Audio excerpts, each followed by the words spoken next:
অঞ্জনা আপা চলে গেছে, আবার আমার একজন ডিরেক্টরও চলে গেছে এর আগে। যাই হোক, অঞ্জনা আপার কথাটাই বলি। অঞ্জনা আপা কিন্তু আমি যখন নাকি তার সাথে আমার একটা ছবি করার হয় নাই, সৌভাগ্য হয় নাই, তখন সে ফিল্মের থেকে একটু সরে গেছিল, তার সাথে আমার করা হয় নাই। কিন্তু অঞ্জনা আপার সাথে একটা ভালো সম্পর্ক ছিল আমার। কিভাবে সম্পর্কটা ছিল? সে সেন্সার বোর্ডের সদস্য ছিল।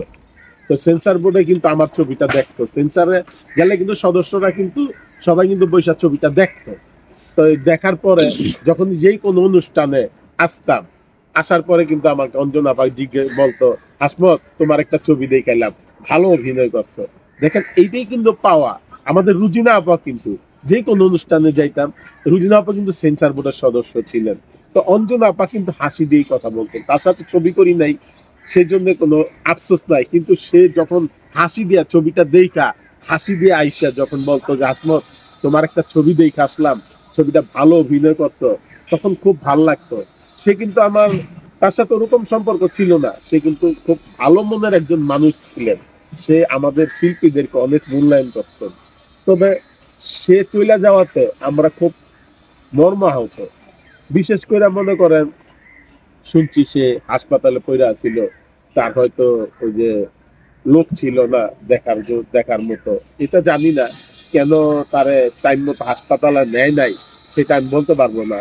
তার একটা ছেলে ছিল, ওই পালিত পালিত একটা ছেলে ছিল, সে তার ছেলে মেয়ে ছিল না, সে পালিত একটা ছেলে ছিল, ওই ছেলে তারে পালছে। সে কেন তারে টাইম টু টাইম হাসপাতালে নেয় নাই আমরা সেটা বুঝতে পারতাছি না। তার সাথে তো আমরা ছিলাম না ভাই, যে ছিল সে বলতে পারবো ঘটনাটা কি হয়েছিল। কিন্তু অকালে সে চলে যাবে আমাদের সাইডা, সেটা ভাবতে পারি নাই কেবল। খুব কষ্ট পাইছি, খুব কষ্ট পাইছি। খুব ভালো মনের মানুষ ছিলেন তিনি।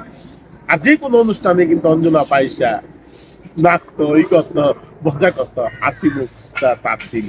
খুব ভাল লাগতো ভাই অঞ্জনা পারে। তারপরে কবিরদার কথাই বলি, কবি মিত্র, তার সাথে আমি অনেকগুলি ছবিতে অভিনয় করছি ভাই, অনেকগুলি ছবি তার সাথে কিন্তু আমার অনেক স্মৃতি আছে। অনেকগুলি ছবিতে অভিনয় করছি।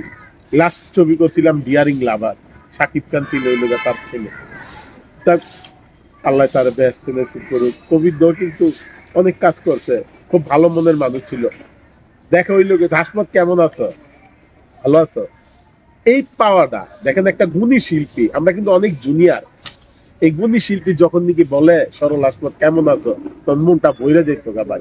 একে একে একে অনেকগুলি মানুষ কিন্তু আমরা হারাই ফেলাইছি।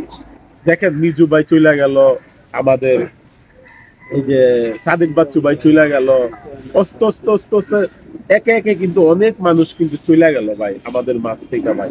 খুব খারাপ লাগে। তাদের সাথে কাজ করছি আমি, তারপরে সিরাজ হায়দার ভাইয়ের সাথে কাজ করছি, তারপরে আপনার কালা আজিজ ভাইয়ের সাথে কাজ করছি, তারপরে আপনার আরো কত মানুষের সাথে কাজ করছি, মনে করতে পারতাছি না। দেখ মনে হইলে হইব।